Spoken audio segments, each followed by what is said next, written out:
крајот, гледајќи ги овие дела, можам слободно да кажам дека е роден новиот гений на македонскиот ликовен уметнизам. Ја прогласувам изложбата за отворена и да ги погледнеме овие прекрасни дела.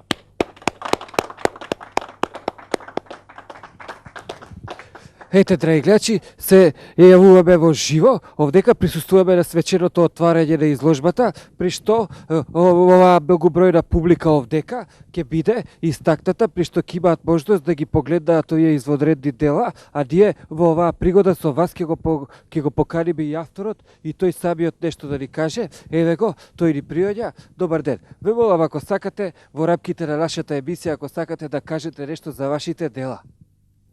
Па еве, прво да кажам дека и јас како лице од браншата, веднаш по завршувањето на работните задачи, нели, сакав да дадам еден мал допринос, односно пример како треба младите да се бават со уметност, а да не се бават со кривични дела и со мафија. И сметам дека оваа моја прва изложба не е само резултат на нашето министерство, туку заслуги имаат сите министерства кои што заедно соработуваат и подоцна се претвараат у влада. Меѓутоа влада, да. Меѓутоа, некои од гласини блиски на оваквото слушаме дека ова све се работи по шема. Па добро, видите, има такви зли гласини, меѓутоа јас би кажал една работа само се работи по шема, меѓутоа секој гоблен за себе е шема. Затоа што за секој гоблен има посебна шема, нормално. Така да имаш една мала анекдота, вака што ја одбележи оваа изложба.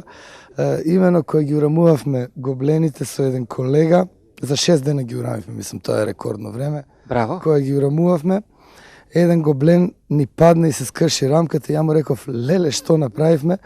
Сите се изнасмеа тука, ја бев збунет, не знам што се дешава. Најверојатно тоа леле што направивме сум го кажал толку спонтано, а не важам меѓу колегите као духовито лице. Добро, вас ви е сепак прва изложба, со втората, више третата и уште по духовити ви. И би сакал да кажам нешто на кратко за моите дела. Да, би го зевавте прашањето, сепак да го поставам. Сега ќе го заболиме убетникот да каже нешто за своите дела. Па овде има, оваа е голема, многу голема изложба, една од најголемите. Овде има поише дела кои се распоредени у неколку колекции, така да овде може да видите. Ова е чист надреализам. Овде се прикажани годишни времиња. Имате пролет, лето, зима, така да надреализам е поради тоа што не може во исто време нормално, нели, да биде и лето и пролет и зима и есен. Сигурно тоа зависи. Тоа е една мултисезонска колекција. Клима е у питање и ја нареков климакс.